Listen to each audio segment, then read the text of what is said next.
This video was requested by Dark Blue 1. If you'd like to request a video on a character or game of your choice, simply donate $5 or more on Patreon or PayPal and send your request as a personal message. Thank you so much to all those who have donated. The first time we see Eddie, he's crouched over the toilet, hurling his guts out. An understandable reaction to finding yourself in Silent Hill. In the rest of the room, there are a few things of note. There's a fridge with a dead body, and it's presumably this which upsets Eddie. Eddie begins proclaiming his innocence, a sign of guilt. Deep down, he knows he's guilty, not of killing the man in the fridge, but of killing an innocent dog at the least. But he won't allow himself to consciously admit to his guilt. It would mean admitting he was wrong, and he can't do that. It would destroy the illusion of power that he's creating in this game. But his guilt will continue to eat at him. In the novelization of Silent Hill 2, Eddie's death is accompanied by a pack of 4 dogs which rip him apart, which he comments are the same as the dog he killed. It's presumably an illusion that only Eddie sees, since James doesn't comment, which could represent the fact that in some way, Eddie does feel guilty, that deep down he realizes he's lost his way. This first scene with him is really gross. He continues vomiting the whole time, and we're meant to be disgusted, and later to be disgusted by his behavior. He is in the wrong, and eventually, we'll have to stop him. There's another room in this area where you can find football posters and a poster of a young woman that says physical beauty. Here we have hints to the deeper issues behind Eddie's self-loathing and anger. Having lived his whole life being mistreated and bullied for his appearance, especially by a football player he went to school with. In the beginning, though, he seems relatively normal. The conversation with Laura in particular is telling. She says some thoughtless, cruel things, like 8-year-olds are wont to do, but he reacts with patience and kindness. He doesn't lash out, though he easily could have. At this point, he's a normal person, but he says something interesting. Laura asks why he doesn't apologize, and he says it doesn't matter. No one will ever forgive him. Here we have a hint at the true reason for Eddie's downfall. Part of it is the years he's suffered, his feelings of inadequacy, trying to rebuild his sense of self by embracing violence as a means of protecting himself. But the trigger for it is his guilt. Having killed the dog and attacked the football player, he feels he's already too far gone. There is no turning back. We do see some of his anger in this scene. When James expresses fear for Laura, Eddie is indifferent, still bitter about her mean comments. Eddie is 23, yet behaves in a way that makes him seem pretty immature. His sensitivity to the child's comments being part of that. We have to remember, James is only 2 years older than him, but the age gap feels much larger. It's likely that Eddie is stunted due to years of abuse and has failed to grow up. Like Angela, a tragic series of events brought him to the town. After graduating high school, he begins working at a gas station. Yet even there, he's unable to escape his schoolyard bullies. One man in particular continues to hound him, a football player who bullies him incessantly for years. Eventually, Eddie snaps, takes his father's gun, and kills the football player's dog. Then he shoots the man himself in the knee before panicking and running away to Silent Hill. Here we have a small commentary on gun violence in the United States. Much like the shopping cart with the gun in it, Eddie easily obtains a weapon, and to tragic consequence. It's interesting that his first crime isn't the murder of a human, but an animal. Granted, the human was the target, but the animal is who Eddie chooses to kill. In the game, we see him disgusted by bodies he sees early on. He's not yet got the stomach for murder, so he kills a dog, not a human, and slowly escalates. Just like many serial killers and murderers begin with torturing and killing animals and escalate as they grow older. Eddie isn't exactly that kind of person.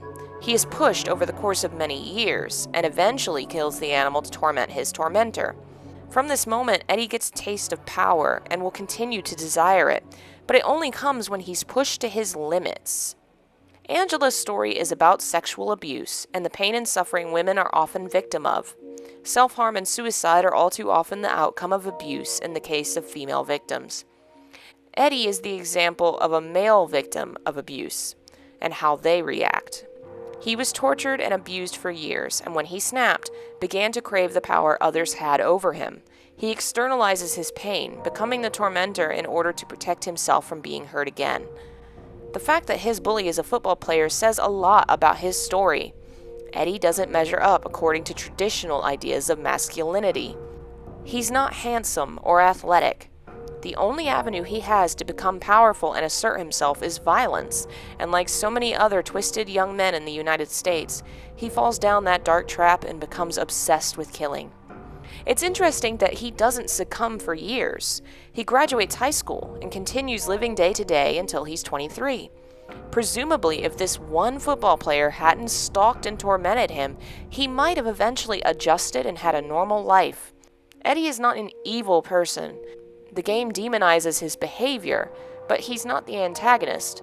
Like Angela, he has been ruined by his past, but unlike Angela, it's made him into a monster that will kill others. Silent Hill 2 explores in heavy detail the concept of consent. The difference is that Angela's coping method, killing herself, harms no one else. The story never puts James in a position to really stop her. But Eddie is killing other people.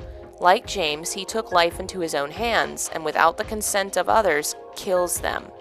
Eddie is condemned, and Angela is not, because he is hurting others.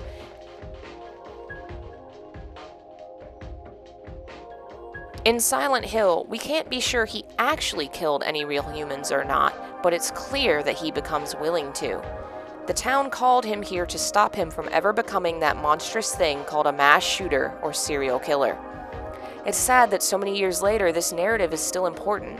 In the United States, the number of mass shootings per year has only gone up since Silent Hill 2 came out, and there are numerous serial killers in our recent history. Eddie is an example of how those monsters are sometimes born.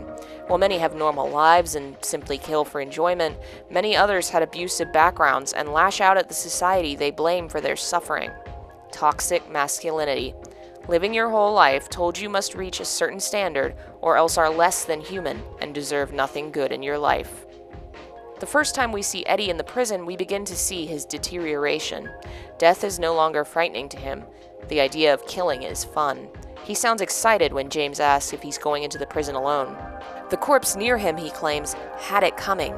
That Eddie didn't do anything, the man just came after him. Here we have a truthful explanation for Eddie's original crime. The bully always came after him for no reason, and he had it coming to him. The bully made Eddie do it, because Eddie felt he had no other choice. Here we see he's still tormented by what happened, not quite ready to embrace violence. He changes his tune about the corpse and tells Eddie it was already dead. But the next time we see him, he's completely transformed, and there's no going back. Before the boss confrontation, Eddie's standing over a corpse which he clearly killed. This time he doesn't try and weasel out of it. James can't believe what he's done, but if you listen closely, it's not exactly a random murder. Eddie speaks as if he knows the corpse. This is someone Eddie knew, probably his tormentor. Like Angela, who was attacked by the monster representing her father, Eddie must have been faced with his own worst enemy. Unlike Angela, he fought back, and it seems to have broken him. Here is where we see he has embraced his violent self and his paranoia. Everyone is a threat, and everyone will die if they laugh at him. It seems like Eddie's version of Silent Hill was filled with people or monsters that resembled his bullies. The only way to escape feeling guilty for what he did is to push the blames on others.